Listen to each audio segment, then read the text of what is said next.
How should you manage a rotator cuff tear? Strengthening exercise or surgery? And if you do choose a non-surgical option, which exercises are the best?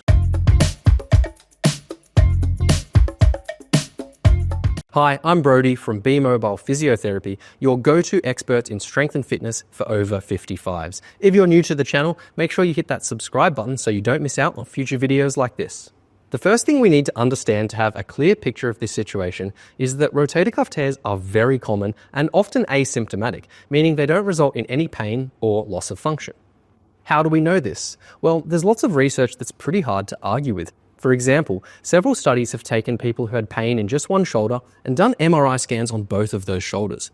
And what they've found is that most of the findings are very similar in both shoulders. In fact, rotator cuff tears are so common that in most cases they should just be considered a normal part of being human and shouldn't actually be thought of as an injury.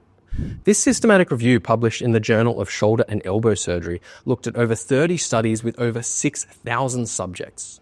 They concluded that the prevalence of rotator cuff abnormalities in asymptomatic people is high enough for degeneration of the rotator cuff to be considered a common aspect of normal human aging. Now, of course, some rotator cuff tears do result in pain and loss of function. And if you're watching this video, then that might be the case for you. So we have to answer the question, what is the best way to manage a painful rotator cuff tear? Surely if the tendon or muscle is torn, then we need to surgically repair it, right? Actually, when it comes to rotator cuff tears, the benefits of surgery are questionable in most cases. In clinical trials, surgeries don't outperform non-clinical interventions such as exercise.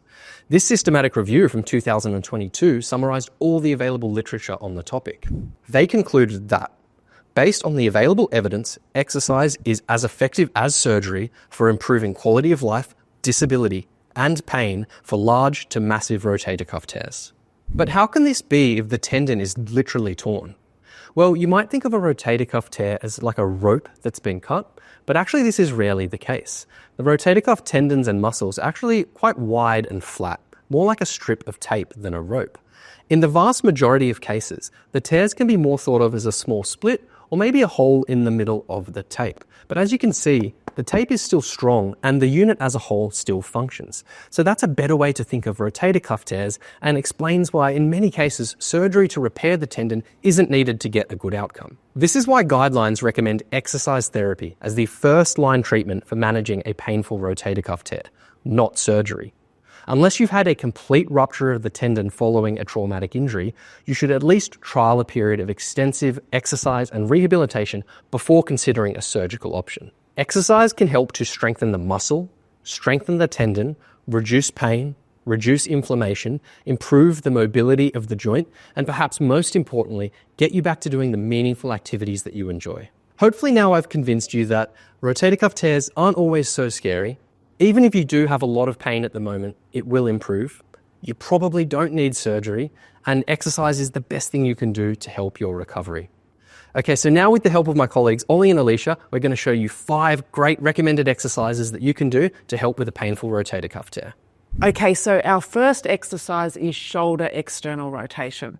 So if you have a band tied around something nice and sturdy, hold on to the band, glue your elbow into your side like that, and you're going to rotate your hand and forearm outwards. So this exercise is a great starting point as it's really well tolerated by those with shoulder pain.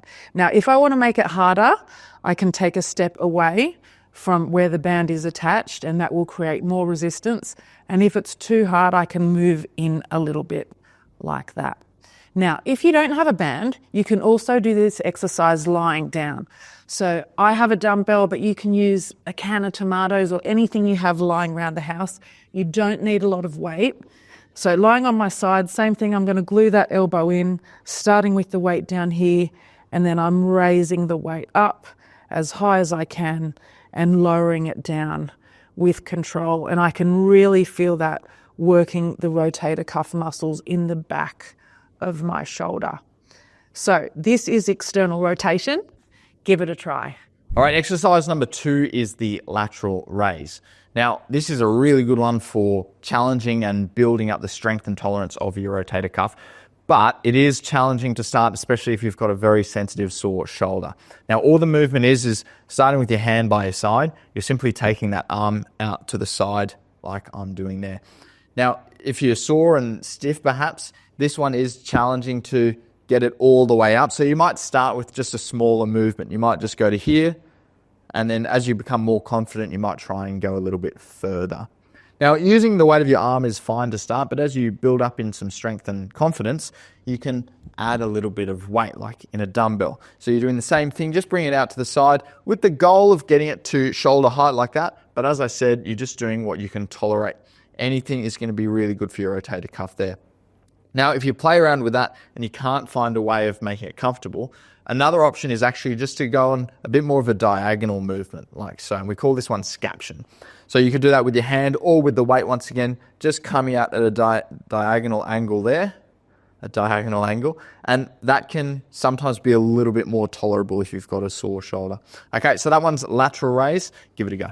Okay, this is the single arm row. So we're going to start with a band tied to something, grabbing onto the band, standing up nice and tall, shoulder nice and relaxed, and I'm going to lead with my elbow, pulling it back as far as I can. That's a little bit easy, so I'm going to move back a little bit to make that resistance stronger, and I'm trying to squeeze the muscles around my shoulder blade as I pull that elbow back like that. Now, if you don't have a band, you can use a dumbbell or any other object. I'm going to put my hand on my knee, let my arm hang down, and same thing, I'm leading with the elbow, taking it up as high as I can, and then controlling that movement on the way down. Squeezing my shoulder blade at the top, and I can really feel that working the muscles around my scapula or my shoulder blade. So that is the single arm row. Give it a try. Exercise number 4 is the floor press. This is a good one for replicating some of those activities where you're bringing your arm out in front in daily activities, which can be quite challenging. So it's a good one to practice.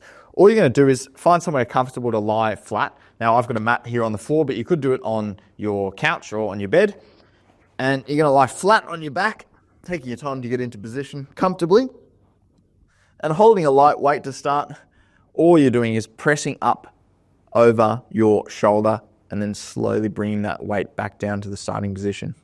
Okay, so all the way up to your arm straight and then back down. Now, this one's good because the floor limits the range of motion, so you can feel a little bit more confident with the press.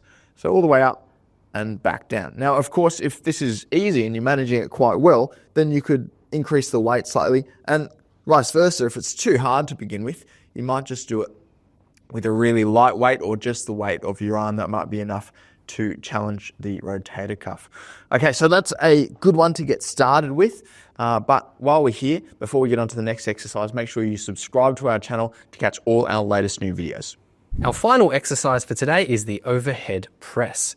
Holding a weight like this, starting at about shoulder level, the goal is to progress the weight right up overhead and bring it back down. Now, understandably, if you've got shoulder pain or a rotator cuff tear, then this is going to be a little bit of a challenging movement to start with, and it is one that many people struggle with, but it is worth building up to because in life we often have to lift our arms overhead, so it's a really good thing to practice. So we can start with no weight at all and just work on pressing the arm up and coming back down. And that can be your starting point, eventually adding a little bit of weight when you're ready to get to the point you can use a weight like this and press it right up overhead. Really good for building all the strength up around the shoulder as well as those important rotator cuff muscles. Now, if that straight overhead press is too challenging, as often it is, you can do an incline overhead press instead. That means we're going to be leaning back, and leaning your torso back like this just makes the task a little bit easier for the shoulder. It doesn't have to go through quite the same range of motion, but it's still going to hit a lot of those same muscles in a really good way and challenge them to get stronger. So start with a weight you can manage, aim to gradually build it up over time, and try and do the incline overhead press or the regular overhead press. So there are 5 exercises you can do to strengthen that rotator cuff and help you on your journey to recovery. If your shoulder's quite sore, you might find that number 2, the lateral raise, and number 5, the overhead press, were the most challenging, but they are still really great ones to practice because in everyday life, we often have to lift our arms up and out to the side. For all of those exercises, we'd start with 3 sets of 10 repetitions at a load that you can comfortably manage for now. So you might pick just 2 of those that are tolerable to start with, and as time goes by, you can add in some of the others to end up with a pretty comprehensive shoulder program to help that rotator cuff tear recover. Okay, if you've been told you have shoulder bursitis, we have a video for that too, which you can check out on screen here.